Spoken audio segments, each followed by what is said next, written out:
James Garner left behind a note to his dear friend Doris Day that revealed everything he had kept inside for so many years.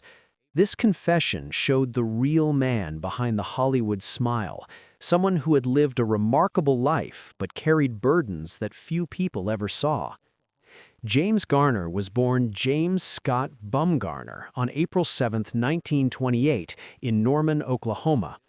His childhood was far from easy. When he was only 5 years old, his mother died, leaving a wound that would never fully heal. After her death, his father remarried, but young James struggled with his stepmother. The relationship was so difficult that it forced him to become independent much earlier than most children. These hard experiences shaped who he would become, giving him a deep understanding of pain and struggle that would later show up in his best acting performances. Before James Garner ever stepped in front of a camera, he lived many different lives. He worked regular jobs that required hard physical labor, the kind of work that builds character and keeps a person humble. He played football for a while, showing his athletic abilities. Then came the Korean War, and Garner served his country in the United States Army. During his service, he was wounded not once but twice, and the government awarded him the Purple Heart for his bravery and sacrifice. These years in the military and working everyday jobs taught him important lessons. He learned to distrust people who put on airs or acted like they were better than others. He also developed a genuine respect for regular working people, the ones who got up every day and did what needed to be done without seeking glory or recognition. When Garner entered the world of acting in the early 1950s, it happened almost by accident. He had not dreamed of being a movie star since childhood. Instead, acting found him. He studied for a short time at the famous Actors Studio in New York, where many great performers learned their craft. Unlike other actors of his time who created larger-than-life personas for themselves, Garner chose a different path. He developed a natural style of acting that felt real and honest. He spoke like a real person speaks, not like someone performing on a stage. His emotions came across as genuine rather than exaggerated. This approach was revolutionary for the time because most actors were trained to be theatrical and dramatic. His natural style paid off wonderfully in 1957 when he landed the role of Brett Maverick in the television Western show called Maverick. This role transformed James Garner from an unknown actor into a name that everyone recognized. As Brett Maverick, he played a charming and witty character who was not entirely sure he wanted to be a gunslinger. Garner brought humor, intelligence, and irony to the role, completely changing what people expected from Western heroes. Most Westerns featured silent, serious men who never smiled and solved every problem with their guns. Maverick was different. He preferred to use his brain instead of his weapon, and he made audiences laugh while doing it. The success of Maverick did more than make Garner famous. It created a pattern that would define his entire career. Over and over again, he portrayed men who were intelligent rather than showy, who had strong moral values without preaching about them, and who possessed inner strength without needing to prove it through violence or aggression. Whether he was playing a private detective, a soldier, a romantic lead, or an aging cowboy, Garner always brought the same qualities to his characters. They were decent people, the kind you would want as a friend or neighbor. They had quiet strength, the kind that does not need to announce itself. Moving from television to movies proved easy for Garner. He starred in several important films that showcased his range as an actor. In The Great Escape in 1963, he played a prisoner of war who helps plan a daring escape from a German camp. The Americanization of Emily in 1964 gave him a role that was both dramatic and romantic. Grand Prix in 1966 put him in the dangerous world of race car driving. Support Your Local Sheriff in 1969 let him show off his comedy skills in a Western setting. In all these movies, he moved seamlessly between drama, comedy, and action. He made everything look effortless. One of the most important things about James Garner was his refusal to let the Hollywood studio system push him around. During the time he was working, actors had very little power. The big studios controlled everything about their careers, from what roles they played to how much money they made. Many actors simply accepted this because they were afraid of losing their jobs. Garner was different. When he believed the studios were treating him unfairly, he took them to court. He sued Warner Brothers and later Universal, fighting for fair contracts and better treatment. The remarkable thing was that he won these battles. His willingness to stand up for himself made him a pioneer in the fight for performers' rights. Other actors respected him for this courage. Garner never set out to be an activist or a revolutionary. He simply believed in fairness and was willing to fight for it, both in his personal life and in his work. In 1974, James Garner made a triumphant return to television with a show called The Rockford Files. This show created one of the most memorable characters in television history. Jim Rockford was a private investigator, but he was nothing like the slick, successful detectives that appeared in other shows.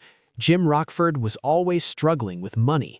He lived in a trailer at the beach. He got beaten up regularly in his investigations. He had emotional walls around his heart that kept people at a distance. Despite all this, or maybe because of it, audiences absolutely loved him. Garner filled the role with humor, vulnerability, and humanity. He made viewers believe that Jim Rockford was a real person with real problems. The performance earned him an Emmy Award and established his reputation as one of the greatest actors in television history. The Rockford Files remained popular for many years and influenced countless detective shows that came after it. Even as James Garner grew older, his career continued to thrive. He didn't try to play young action heroes when he was no longer young.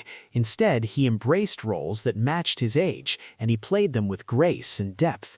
In Murphy's Romance in 1985, he played an older man who falls in love, and the performance was so good that he received a nomination for an Academy Award. In Space Cowboys in 2000, he joined other aging actors in a story about retired astronauts who get one more chance at adventure. Perhaps his most touching role in later years came in The Notebook in 2004. He played the older version of Noah Calhoun, a man reading a love story to his wife who suffers from dementia. The performance was tender, dignified, and deeply moving. It introduced James Garner to a new generation of fans who had not been born when he was doing Maverick or The Rockford Files. The love story of James Garner's life was just as unconventional and enduring as the man himself. In Hollywood, marriages often end quickly and dramatically, but Garner's marriage was different. He was only married once, to a woman named Lois Josephine Fletman Clark. She became not just his wife, but the steady foundation of his emotional life for nearly 60 years. They met at a party in 1956, and what happened next surprised everyone. In a time when celebrities typically dated for months or years before getting married, Garner trusted his feelings completely. Just 16 days after meeting Lois, on August 17, 1956, they got married. Many people thought they were moving too fast, but the marriage proved to be one of the longest-lasting unions in Hollywood history. Garner often talked about those early days with his typical honesty and sense of humor. He remembered taking Lois to dinner every single night for 14 nights in a row. He said he was absolutely crazy about her from the start. Their honeymoon was modest, especially considering that Garner would eventually become a major star. He joked that he spent only $77 on the entire trip, and that it almost left him broke. But that practical, down-to-earth approach to their honeymoon revealed something important about their relationship. Fame, money, and Hollywood glamour never defined what they had together. What mattered was commitment, respect, and genuine affection. When people asked Garner about marriage, he often used humor to express deeper truths. He once compared marriage to military service, saying that everyone complains about it, but you would be surprised how many people sign up again. Behind the joke was a real message. Garner understood that marriages that last are not perfect. They require work, patience, and the willingness to keep trying even when things get difficult. His comments showed that he had experienced both the good times and the hard times in his own marriage, and he still believed deeply in the value of staying committed. When Garner married Lois, she already had a daughter from a previous marriage. The little girl was 9 years old and was recovering from polio, a terrible disease that could cripple children in the 1950s. James Garner did not hesitate to become a father figure to this child. He embraced both Lois and her daughter as his ready-made family. This early act of taking responsibility and showing compassion revealed a lot about Garner's character. He was the same man in private that audiences sensed he was on screen, someone with integrity and kindness. In 1958, James and Lois had a daughter of their own. They named her Greta, though she was nicknamed Gigi. She was born on January 4th and became the center of their family life. Despite having a demanding career that required him to travel frequently and work long hours, Garner remained devoted to being a good husband and father. When he had to choose between family and professional opportunities, he often chose family. While most Hollywood marriages collapsed under the pressure of fame and busy schedules, James and Lois worked hard to protect their home life from public scrutiny. Their marriage was not perfect or problem-free. Over the years, they experienced two periods of separation. One separation lasted 3 months in 1970. Another began in 1979. Unlike many celebrity couples whose separations lead to permanent divorce, James and Lois used these times apart for reflection. Eventually, they realized they belonged together. In September 1981, they reunited and recommitted to their marriage. This reconciliation was not a big public event with press conferences and interviews. It was a private decision based on love, loyalty, and all the years of history they shared. James Garner and Lois Clark remained married until he died in 2014. In an industry famous for short romances and broken promises, their marriage of nearly 58 years stood as quiet proof that lasting love is possible. Lois practiced Judaism, while Garner respected her faith without converting. They navigated their cultural and personal differences with mutual understanding, showing that respect matters more than being exactly the same. In the quiet final years of his life, James Garner found himself looking back more than looking forward. Fame had given him everything that society says makes a person successful. He had achieved recognition, admiration, a long career, and respect from his peers. Yet when he sat down to write a final note to Doris Day, his longtime friend and fellow Hollywood icon, what came out was not pride or boasting. Instead, it was honest confession. He wrote without the polish and performance that Hollywood expected. This was a man making peace with who he was and who he had been throughout his life. In the note, Garner admitted something painful. He wrote that he never said enough when it mattered most. He and other stars spent their lives smiling for cameras and being brave for everyone else, but they rarely spoke honestly about the weight they carried inside. His words were not dramatic or flowery. They were plain and direct, just like him. Garner had always resisted becoming a typical celebrity. He often called himself an accidental movie star, someone who stumbled into fame rather than pursuing it desperately. In his note to Doris Day, he confessed that his easygoing public image had actually been a shield, a way to protect his real feelings. He wrote that people thought he was relaxed and unbothered by the pressures of fame. The truth was very different. He worried constantly about his work, about money, about whether he deserved any of his success. To Doris Day, who had her own private heartbreaks hidden behind a cheerful public image, Garner spoke with rare vulnerability. He told her that she understood better than anyone how lonely it can be to have millions of people adore you. He reflected on how Hollywood demanded perfection while offering very little grace when people made mistakes. Contracts were ruthless, controlling every aspect of an actor's life. Studios controlled everything. The pressure to remain likable never went away, no matter how famous you became. Garner had fought the studios when he could, standing up for fair treatment through his famous lawsuits. But even when he won those battles, he felt tired. He wished fighting had not been necessary just to be treated with dignity. Garner also faced his regrets in the note. He talked about roles he turned down and later wished he had taken. He mentioned relationships that became strained because he was always working. He acknowledged the emotional cost of always being the good guy, always being the hero everyone expected. He admitted that he wished he had been softer and kinder to himself. He realized too late that he had mistaken endurance for strength, thinking that pushing through pain made him tough, when really it just made him tired. The note talked about the physical toll his career had taken. There were days when he smiled through pain so bad it frightened him. But he didn't want to disappoint anyone. He didn't want to let down his fans, his producers, or even complete strangers who looked up to him. So he kept smiling and working, even when his body screamed for rest. The most touching parts of the note dealt with friendship. James Garner's bond with Doris Day represented something rare in Hollywood, a relationship built on trust without expectations or demands. He wrote that she never asked him to be anything other than Jim, his real self. She didn't need the charm or the rehearsed lines or the performance. With her, he could just be a regular person. He thanked her for showing him that kindness could survive in the entertainment business. She proved that being decent was not a weakness in Hollywood. Instead, it was an act of rebellion against an industry that often rewarded selfish behavior. As the note came to an end, James Garner's tone became reflective and tender. He wrote that if this was the last thing he left behind, he wanted it to be the truth. He expressed gratitude for his wife, his family, and the fans who stayed loyal to him across the decades. Yet he refused to make his life sound like a fairy tale. It was not perfect, and he was not perfect, but he tried to be fair, and he tried to be real. Those were the things that mattered most to him. His final words to Doris Day were simple but powerful in their clarity. He wrote that if he had learned anything over all his years, it was that being kind lasts longer than being famous. He and Doris had outlived all the noise and chaos of Hollywood. Maybe that was the point all along. The note was not filled with sorrow or sadness about dying. Instead, it was a quiet release. By confessing everything, James Garner did what he had done best throughout his career. He told the truth without making a big show of it.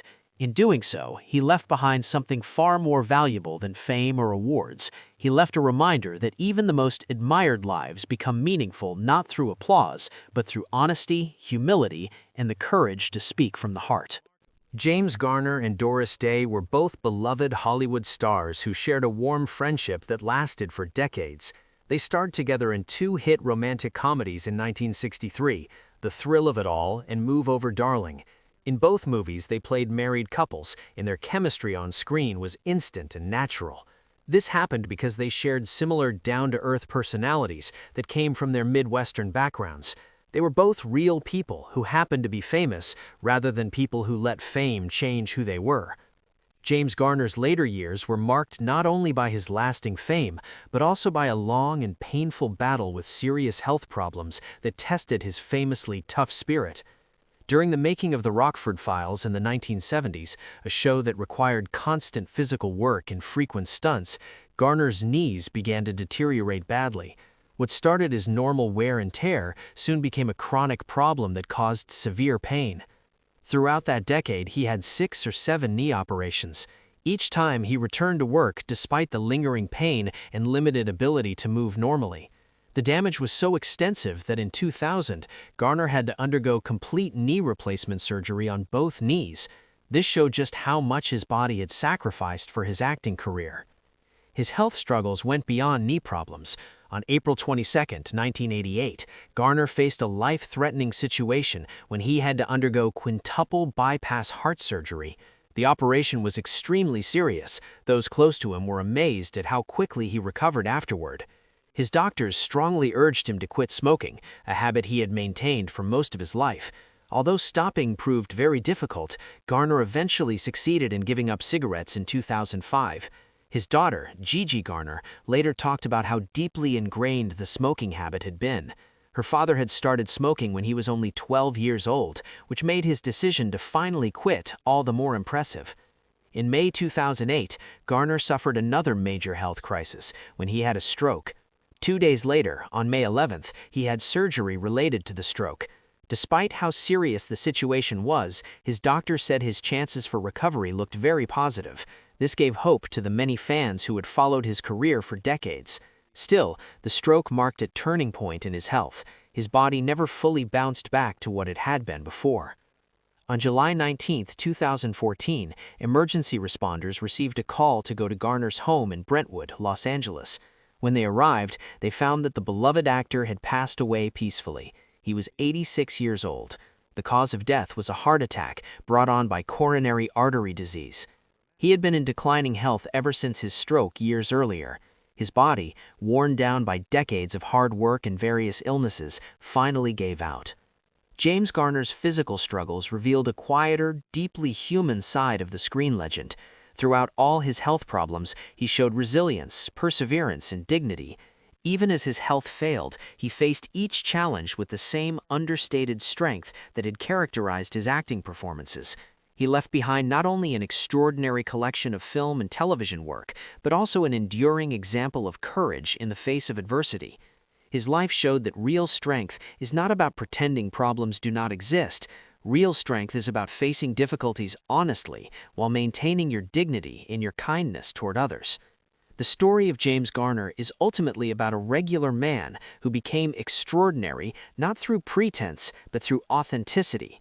He came from humble beginnings and faced hardships that could have made him bitter or cynical. Instead, those experiences taught him empathy and gave him an understanding of human nature that made his performances resonate with audiences. He fought for fairness when he could, just accepted the status quo. He maintained a lasting marriage in an industry where marriages rarely survive. He remained humble and down to earth, even as he achieved tremendous fame and success. Perhaps most importantly, James Garner showed that it is possible to be a good person in a business that often rewards selfish behavior. He proved that kindness, decency, and integrity are not weaknesses, but strengths. His confession to Doris Day revealed that even heroes have doubts, fears, and regrets. But what makes someone heroic is not the absence of these feelings. What makes someone heroic is continuing to try, continuing to show up, continuing to treat people with respect even when you were struggling inside. James Garner did that for his entire life, and that is why people loved him, not just as an actor, but as a human being. His legacy is not just the movies and television shows he left behind. His legacy is the example he set for how to live with authenticity, courage, and grace.